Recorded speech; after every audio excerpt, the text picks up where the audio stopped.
Welcome to the Journey to CEO Success podcast. I'm your host, Melissa Saunders, along with Patrick Thean, entrepreneur, CEO coach, and a USA Today and Wall Street Journal best-selling author. His latest book, The Journey to CEO Success, is again a #1 Amazon bestseller. Congrats, Patrick, and hello. Thank you, Melissa. It's great to be here. Thank you. Great to have you. And our guest today, you are going to love meeting him. His name is Manny Ohonme. That's right, Ohonme, a true visionary and change maker. Manny is the co-founder, president, and CEO of Samaritans Feed International, a global nonprofit that has given hope by donating over 10 million pairs of shoes to people in need across, Manny, is this right? 109 countries and 600 U.S. cities. He's also the founder and chairman of World Shoe, a social enterprise committed to manufacturing innovative footwear in Africa. Manny, that is awesome. Your story is nothing short of inspiring. And I know myself and our guests, we are excited to hear from you. So we're honored to have you on the show. Welcome. Thank you so much for having me. Mm-hmm. Manny, it's awesome to see you, buddy. Hey, I'd love for you to just take a couple of minutes and just introduce yourself and Samaritan's Feet real quick, and then we'll get into your leadership journey. Thanks, Patrick. And, Samaritan's Feet is a global nonprofit headquartered in Charlotte, North Carolina. Our vision is to help inspire hope among some of the world's most impoverished. And hope for us is not just a proverbial statement. It's an acronym that stands for helping to accelerate health, creating opportunity, advocating, advancing peaceful initiative, and also access to education. We were started 23 years ago, actually, this month, with a vision to go ahead and put shoes at the feet of 10 million people. And I'm here to tell you today, we're actually going to serve a 12th million person November of this year. So it's pretty amazing. We're going to be able to serve people. It's amazing. Awesome, 113 countries. And now by the end of this year, 670 U.S. cities and communities, because somebody came to Africa to inspire hope in the heart of this little boy. And part of this is because people don't know this. Over 300 million kids in Africa wake up each day with no shoes on their feet. 1.5 billion with the B infected with what the world knows as neglected tropical disease, foodborne disease that affects over 1 billion people worldwide. And we believe at Samaritan's Feet that shoe wearing should be a human right of every person on the face of this earth. And we think that should be delivered with a message of hope. That's amazing. Manny, I still remember when in the early days when you shared this with me more than 20 years ago, and we were talking about reaching 10 million people, right? And that was like a crazy goal. And I really enjoyed that trip that we took a couple of years ago where we put the 10th million shoe on the 10th million kids. So, our podcast here is to help CEOs just like you and me to have a more joyful and successful life. I kind of want to emphasize the joyful part because I think lots of CEOs can have a successful life, but not necessarily joy. You've had a fantastic journey here. And so I'd love for you to share a little bit about your journey from Nigeria. How the heck did you get from Nigeria to here? If you ever watch Discovery Channel and see those kids that used to sell water and soft drinks on the streets of Africa, that used to be me. At the age of 9, my job is to help my mom. I've been an entrepreneur before I knew what entrepreneurship was. I used to hawk and sell soft drinks, Coca-Cola, Sprite, water, all this stuff on the streets of Lagos, and specifically at parks. I showed up at a park one day, Patrick, to go sell water and soft drinks to hydrate athletes. I didn't realize I was about to have a date with destiny. This group of missionaries came to teach African children how to play sports. They brought this little orange ball saying, my country, everything that's round and bounce, we kick them. This one, they were playing with their hands, called basketball. So I showed up there, joined them. They were having fun, having a little clinic at camp. But because I was a street merchant, they didn't want me to participate. So they started to shoo me away. But how Providence will have it, I saw one of the balls came by where I was standing. I quickly grabbed that ball and decided to join them. And that decision I made that day changed the trajectory of my life. That missionary said, we're going to have a shooting competition, said the prize for the winner is going to be a new pair of shoes. I ended up entering the competition, winning the competition, becoming the first person, not just in my family, but my entire community, to own a pair of tennis shoes. that shoe served as inspiration that allowed me to come to school in a basketball scholarship. I always joke around, when I got 5 scholarship offers to the United States, I didn't know much about this country.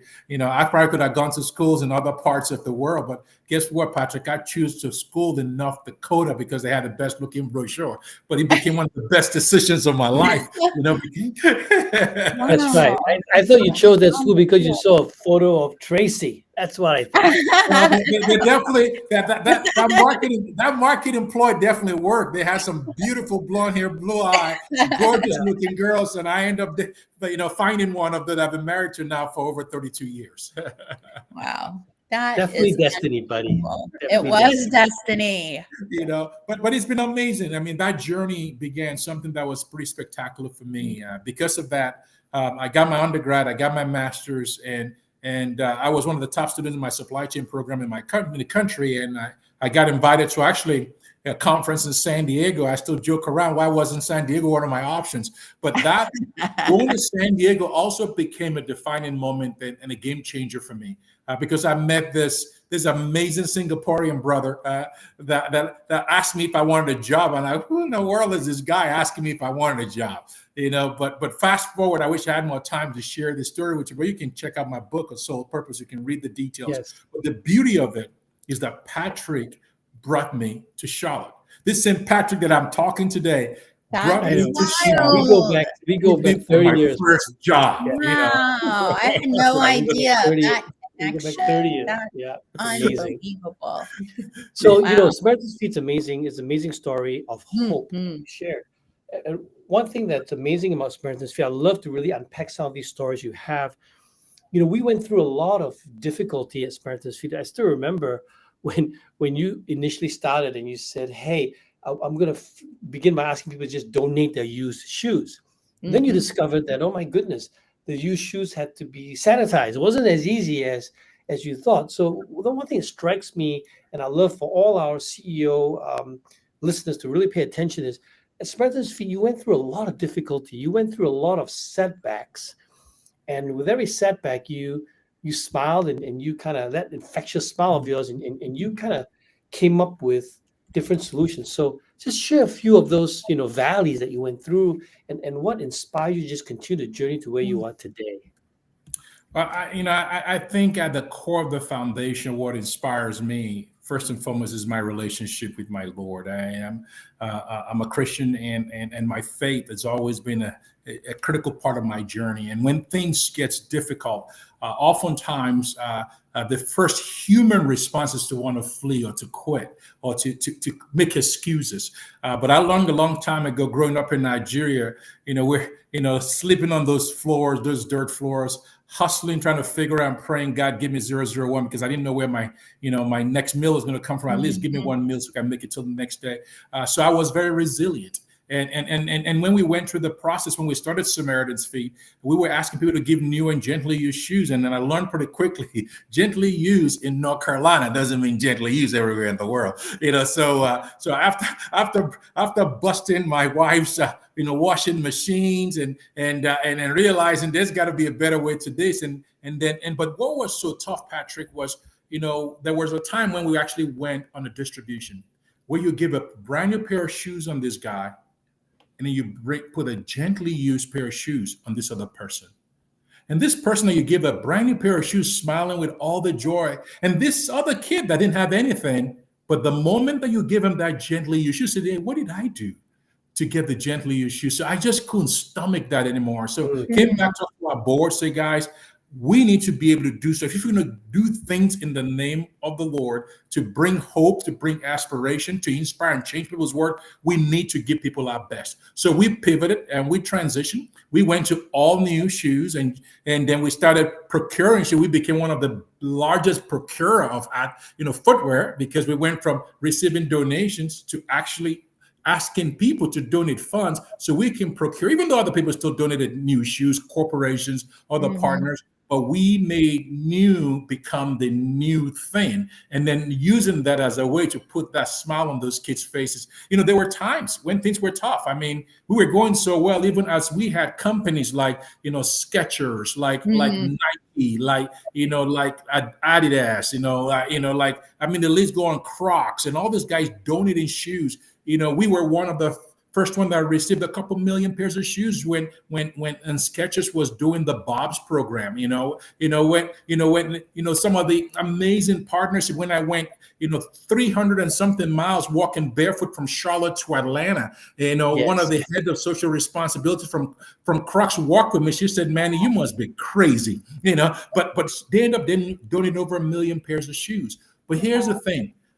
Logistics and supply chain become a very, very critical practice that we have to learn and master, because it's one thing to be able to just coordinate and ship products like we've learned in working with our old products at medicine, but now be able to manage the last mile in places like Sudan or places like Mongolia or places like Kenya, places like Nigeria, or Philippines, where the last mile may need to be coordinated with things like a mule, like things like an ox, things like a horse or donkey. You don't put that in a software system. You have to be able to be very resilient to know that you're truly called to be able to do things like that. So we had to pivot, find ways to do the things we needed to do. And that's one of the unique stories I feel about Samaritan's Feet that we can all learn from. I think we've all heard the phrase, with every difficulty, people use these to inspire us, right? With every difficulty, behind every difficulty is an opportunity. But I would say that you really had to live that. I mean, literally, with every difficulty opened up new opportunities. So share a few of those transformations from difficulty to opportunity. Well, in 2008, when the world shut down, in the midst of that, we were trying to figure out how are we going to be one of the premier footwear charity across the globe. Nobody was given. Things were crazy. Everybody was scared because the stock market no different than where we are today. Everybody was holding tight because of the risk associated with playing with people's portfolios. But it was at that time that I was invited to actually come to New York to do a collaboration with one of these well-known artists called Thomas Kincaid. And we were going to partner with NBC as part of a national launch to help introduce his art and ours as a collaboration to the world. Well, he got on TV, he got caught up in the moment, and he forgot about us. And I was like, what just happened? This was supposed to be our national launch. We worked so hard to get to this spot. And I remember calling looking at my director of marketing. I said, just call my travel agent and change my flight. I'm going back to Charlotte. I was so devastated. And my director of marketing looked at me and said, Manny, you can't go. I said, why? He said, because tomorrow you've committed and given your word that you're going to be somewhere. And that was one of the first, occasion as part of my leadership journey that somebody held me to my word, accountability, because I needed to be able to be a man of my word. He said, Manny, you always do what you said you're going to do, and you promised you're going to be there, so you have to be. So you held me to that. So I was still fuming, a little upset, so I had to stay in New York, go to this event. But here's the best part, Patrick, because the next day I was invited to a special event hosted by the Gabaran Foundation out of Spain to honor one of my lifetime, heroes, people that I didn't even know was receiving this award, Dr. Maya Angelou, a Lifetime Achievement Award that they were presenting. I still don't know how I got on that invitation list. I showed up there still power-faced and still upset about what happened the previous night. And as I walked into this room, how one disappointment became an opportunity. Dr. Angelou saw me on the other side of the room and pointed to me and said, Manny, and he said, come over here. And I'm looking behind him. He said, you talking to me? I said, yeah. He said, you come over here. So I walked over to see Dr. Angelou. And she said, you must be from Nigeria. I said, you must be a psychic. How do you know where I'm from? and even though I don't even believe in psychics, I said, how do you know where I'm from? She said, you have that smile. It's called that Nigerian smile. He said, every time when I worked at Wake Forest, I used to go to Liberia every year. And I'll stop in Nigeria and I always see that smile. He said, son, what do you do? And I said, ma'am, I actually am a professional foot washer. I wash children's feet and give them shoes all across the globe. And she said, well, you remind me of somebody. I said, who is that? He said, you remind me of Martin. I said, who's Martin? I didn't realize she was talking about Martin Luther King Jr. She said, you go be the face and the voice for children with no shoes around the world, just like Martin was for the civil rights movement. And it was like God sent her to me to inflate my deflated balloon. And I took pictures with her and I left. And I left that place that day, not realizing my life was about to change. Because I went to my hotel room and I called my director of marketing and said, what is something courageous? Because that's what she told me to go do. That to be the face and the voice for shoeless people worldwide. That's when an idea came to mind. What if we can get a Division I basketball coach to help us coach a game on national television with no shoes? And that led us to a coach in Indianapolis called Ron Hunter, where we challenged him to help us raise 40,000 pairs of shoes in honor of 40 years of Dr. King. By the time that day came, Melissa, Coach Hunter, with his help, with help of a bunch of people, we raised over 110,000 pairs. No, I'm chill bumps. That's crazy. It was so crazy. By the end of that year, we raised 200,000 pairs of shoes. ABC News made him Person of the Year. They invited me to the Final Four to present an award, and I met Ernie Johnson. And because of that, the NBA got involved. Because of that, a whole bunch of athletes got involved. The NFL. So just one disappointment was a setup for a great appointment. And then, by the way, I was mad about that one network. 430 something media network ran that story of Samaritan's feet and the barefoot coach. Wow. That's amazing. That is amazing. Yeah, that is so amazing. I took away so many pearls of wisdom from them, Manny. I took away, be a man of your word, or be a person of your word. Like when you've committed to do something, follow through, get it done, and you are right. That is accountability, and from that point of accountability, you met the right people, and God just sent you on your way. That's just an amazing story. That's a key lesson for all of us, guys. Be people of your word. Be accountable to do the things you've committed to do, and your journey is just amazing. Well, Dr. Angelo always say, people will forget, probably what you said and who you are, even some things that you've done, but they'll never forget how you made them feel.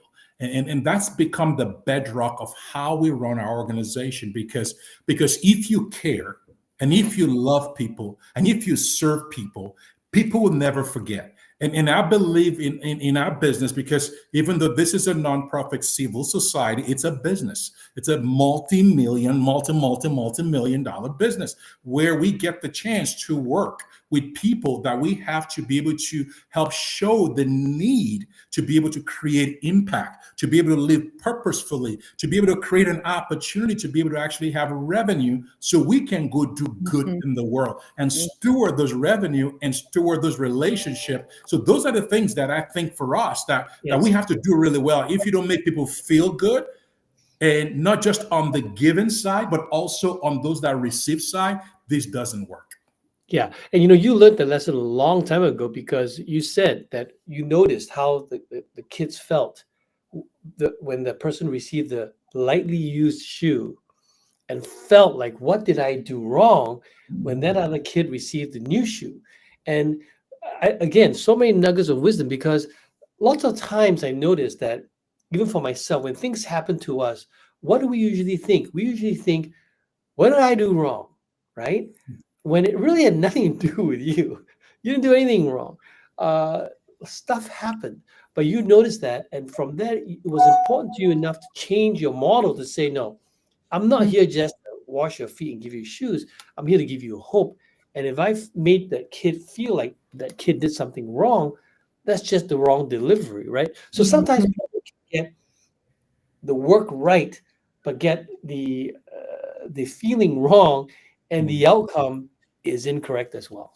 Right, you're spot on, Patrick. And I think that's actually fundamental. part of who we are, core to our belief, core to the essence of our organization. That we exist to be good steward. We exist to serve people. We are very innovative, find creative ways to do things, to think out of the box. Leaders have to always, celebrate, because when people come through the line to come get our shoes, it's like a Super Bowl line. We want to cheer them on, and because they don't get celebrated most of the time. All you hear, just like I was growing up, all I ever heard from my father was, "You'll never amount to anything." Many of these kids came from homes like I did. Some of their parents struggle with alcoholism, different kinds of addiction. The people that they love the most sometimes hurts them the most. So when they come to our events at Samaritan's Feet, we want them to feel like they are Super Bowl champions, they are world champions. We want them to leave smiling with such a hopeful, outcome, that when they leave, they feel like they can run through the world and go change the world. We ask them their names. We ask them their dreams. We remind them there was the reason for their creation and their existence. And would you give me the permission to be able to serve you and wash your feet? Because they'll never get that interaction. Yes, they walk away with a new pair of shoes, but they'll never forget that there was a gentleman called Patrick Thean and Payet that came to their country, that came to their inner city, humbled themselves, washed their feet, looked them in the eye, and said, "You are loved, you are valued, and you are going to change the world." Yes, that is an amazing opportunity to do that. It really is. So Manny, today Samaritan's Feet is actually a very successful organization, and you yourself, you've found different, you've got different opportunities running. But one thing that's different about you is all these opportunities to create a self-funding Samaritan's Feet. Because I remember you telling me that you were upset one day and you said, I don't want to be a beggar for my whole life here. And you wanted to create something that will be self-funding, self-sustaining. So World Shoe, for example, creates all these shoes, creates jobs, creates other opportunities, but also brings shoes to Samaritan's Feet in a way that closes that circle beautifully for you. So tell us a little bit about that.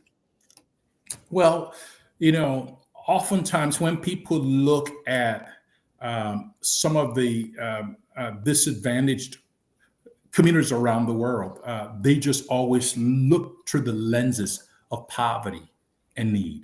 And we know the only way you disrupt and bring about long-lasting change is to disrupt that by focusing not on poverty, but accelerating prosperity, right? Because if I can now put this person that used to be a recipient of my shoe, which is aid, charity, now make them an employee that I can provide a job to have purpose, to be able to manufacture an innovation that can help heal and save somebody from disease. Now you've given that person a purpose that's much bigger than them. And that's what we wanted to do at Samaritan's Feet. We wanted to be able to go create a model outside of charity, using a market-based solution, a for-profit engine that can manufacture shoes to help fuel a nonprofit endeavor.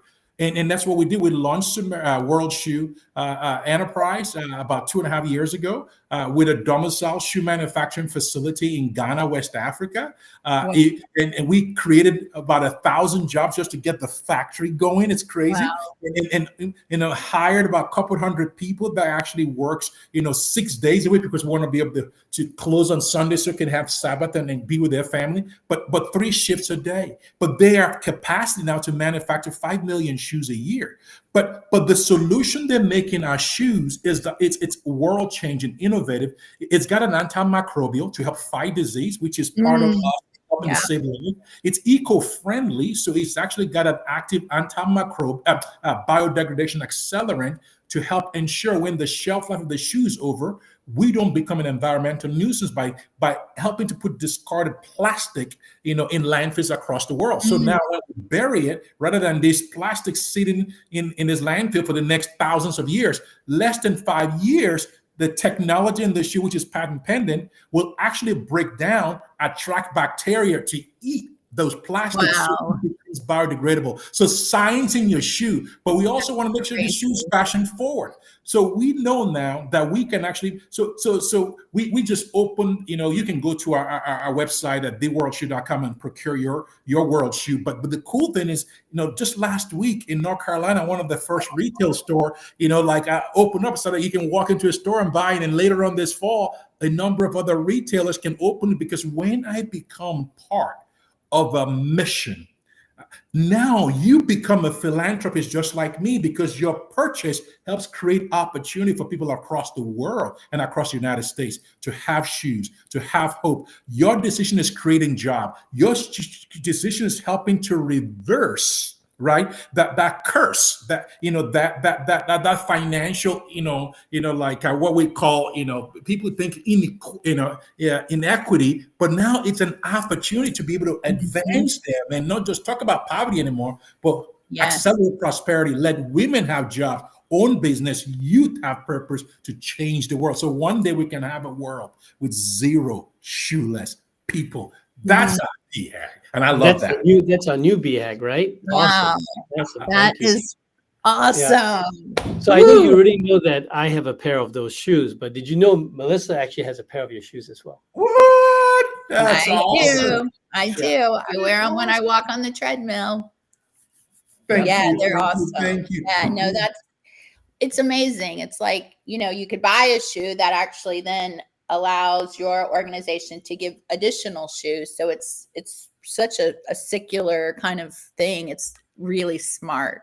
Well, it's what Patrick said. It's a self-sustainable model. It's a holistic model that moves us from aid to trade. It moves us from the fact that we dependency to a spirit of abundance, from a spirit of now we can walk into a country like Sierra Leone or like Malawi or like Rwanda or Ghana or Nigeria, any of these countries where the governments, the ministers of health and ministers of education wants to partner now, not just as a charitable organization, but how do we one day actually bring a factory to their country? How do we one day create distribution centers in their country? How do we create job and purpose in their country? How do we partner with their health initiative to be able to actually use this to improve uptakes of vaccines, and increase different types of tests they want to be able to do using the shoes as an incentive, bundle this little bunch of other unique services. It's amazing. Whoever got a pair of shoes can change the world, Patrick.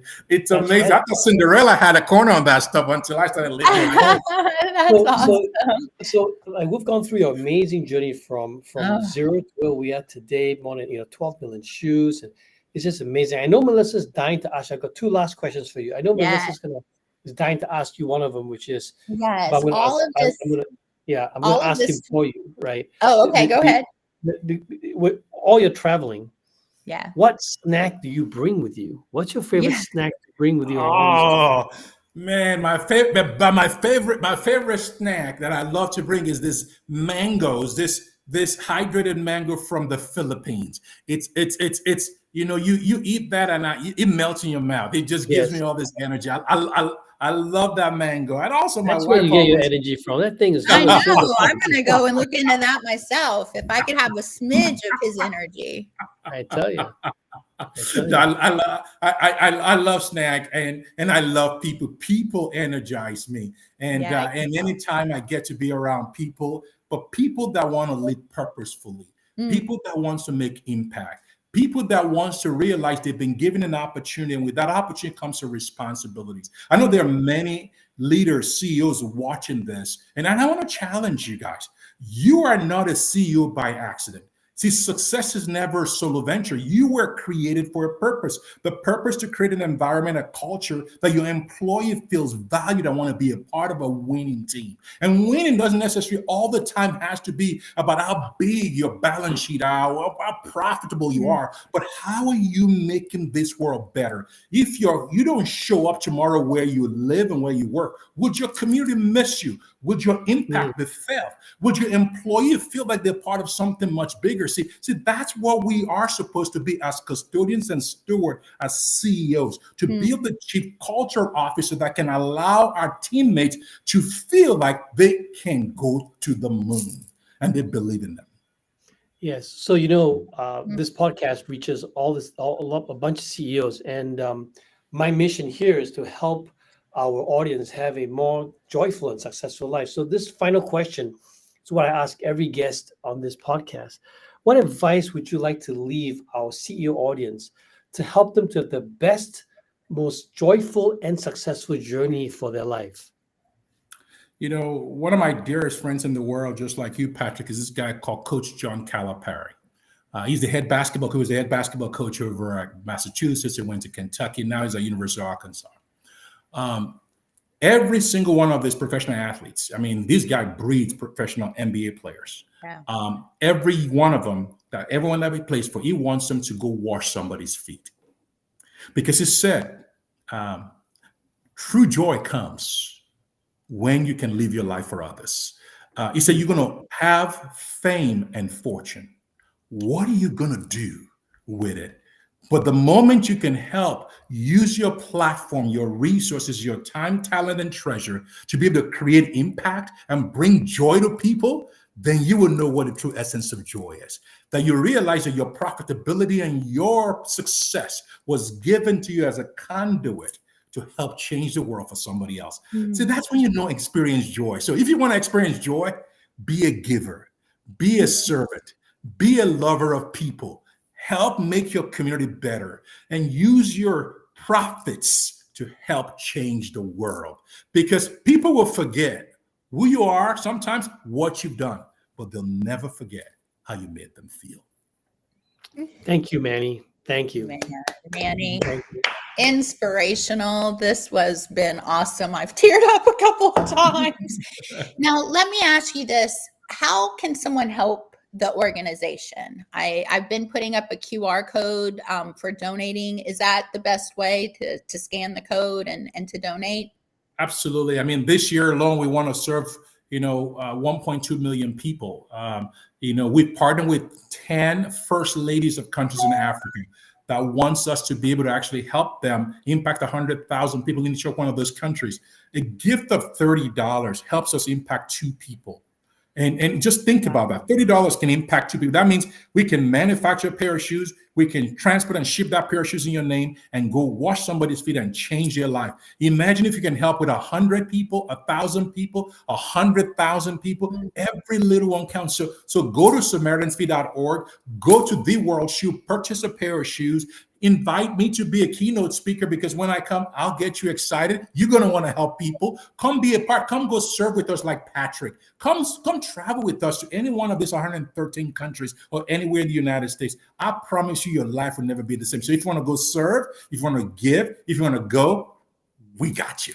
Come be with us. And follow us also on social media so you help us tell the story as well. Wow. Thank you. Thank you, Manny. It's been a really amazing podcast, really one of the best ones. I think you'll agree, Patrick. And thank you both for being here today and sharing your amazing story. And I'd like to tell our audience out there, go donate. But until next time, go out there, enjoy your journey, give back to others. Peace. Bye, guys. Bye. Thank you. Appreciate that. Okay, we're good. Wow. Awesome. Manny. Awesome. I had Manny, no thank idea. You are an amazing, amazing person. So full of joy. I mean, your spirit is amazing. And then what you've put it to, it's really awesome. Oh, thank you. Thank you. Well, you can thank that guy right there. He saw the potential when nobody else did. And he fanned the flame. He fanned the flame. So I'm always grateful for him. I'll never forget my friend, walking. for my family, and my mentor. I love him dearly. I'll never forget walking up to Manny, Melissa, and he was an usher. He was a volunteer at the the CLM conference, right? Yes, in San Diego. And I was hiring like crazy back then for medicists, and I was thinking, hey, if you're a student and you're volunteering here, you probably have a better work ethic than most of the other students that I would meet. And so I walked up to Manny, and Manny said to me, how can I help you, sir? And I had the corniest line. I said to Manny, it's not what you can do for me, is what I can do for you. Do you have a job? Do you remember that? And then I was like, what? I have a job. I was like, do you want a job? That was crazy, man. Patrick, that's amazing too. It's like, God brought you guys together so that you can help him. And I mean, it was a great story. I think it's going to Every resonate. time I see you, Manny, I want to remind our children. So this is a message for you to take back to your children, because I feel like our children, I'm not just talking about your kid or my kid, but I feel like the young adults are entering the workforce nowadays tend to be more timid and tend to be more, they say things to me like, I don't know that I'm qualified for that job. I'm helping some of my friends' kids now, and they'll say things to me like, oh, Uncle Patrick, I didn't apply to that job because I'm not sure I'm qualified. And I said, guys, it is not your job to disqualify yourself. Enough people are doing that. It's your job to show up and let them disqualify you. But I think people are afraid of hearing the word no or being rejected. That's my current theory. And I so want to let all these young adults know that they just need to go in and try, right? Like I had to sit there and think, it sounds crazy. I'm going to walk up to a stranger and say, do you have a job? But, right? I mean, people today, I just want these younger kids to know that, to just go out there and ask, like, I need a job. Do you have one for me? Just try. No, that's a beautiful thing. Well, thank you so much, Patrick. Thank you, Melissa, for this privilege. Any way I could serve and help, please let me know. Yeah. Okay. We'll see you guys. Thank you. you. And have a safe trip. Thank you. We'll be in touch. Okay. Bye, Manny.